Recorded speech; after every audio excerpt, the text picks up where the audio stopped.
Lundi 14 décembre 2020, bonjour à tous et soyez les bienvenus dans ce flash d'information.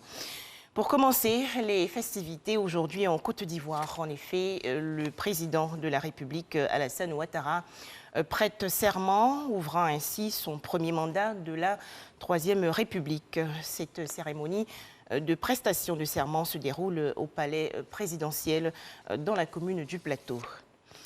À noter que plusieurs chefs d'État et de gouvernement vont assister à la cérémonie d'investiture du président de la République de Côte d'Ivoire, Alassane Ouattara.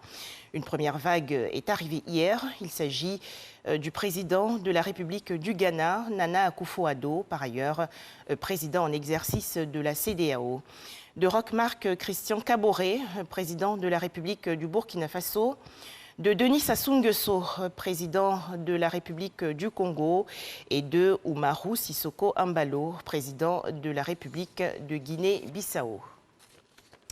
C'est donc devant un parterre de personnalités que le président de la République de Côte d'Ivoire, Alassane Ouattara, va prêter serment aujourd'hui au palais présidentiel dans la commune du Plateau. Alassane Ouattara va ainsi ouvrir son premier mandat de la Troisième République. Pour s'être soumis au jeu électoral afin d'obtenir le suffrage de ses concitoyens, le chef de l'État devient par conséquent le grand maître de l'ordre national, celui à qui revient le droit de porter le grand collier. De la même manière que le président baisse la tête lorsqu'il demande le suffrage de chaque électeur, de la même manière que c'est nous qui décidons qui va être président, chacun dans son coin, de cette même manière, le jour de l'investiture, le président, en toute humilité, va se retrouver devant le président de la Cour constitutionnelle et il va se trouver également devant Madame la Grande Chancelière qui vont avoir à poser des actes qui vont lui donner la suprématie, disons, les pleins pouvoirs pour exercer son action. Mais quelles sont les caractéristiques du grand collier du président? Ce collier repose sur toute une symbolique. Tout au bas du collier, nous avons une plaque qui représente les armoiries de la République.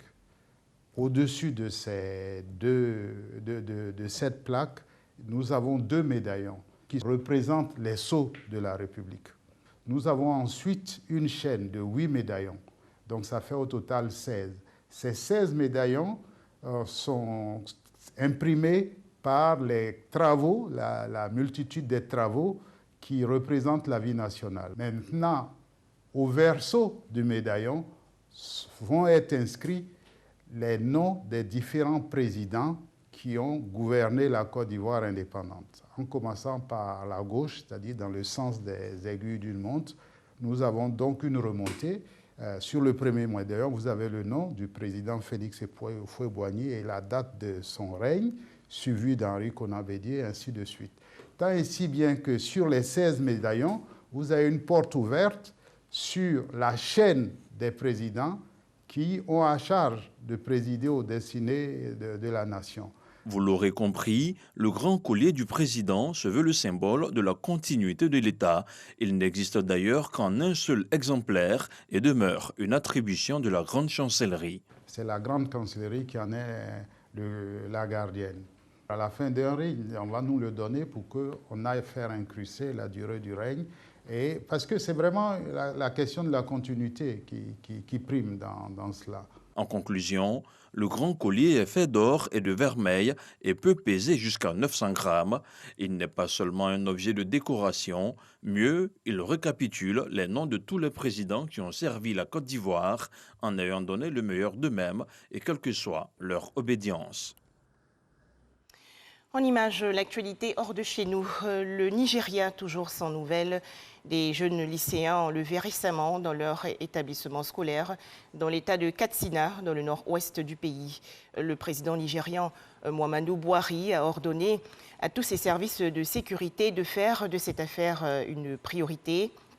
Selon les premières investigations, les auteurs de cet enlèvement de masse auraient été localisés dans une forêt de l'état de Katsina.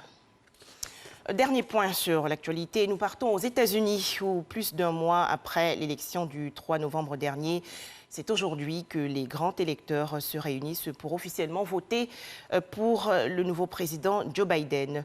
À noter que Donald Trump, le président sortant, refuse toujours de reconnaître sa défaite. Voilà, merci de nous avoir suivis. 13h, le journal.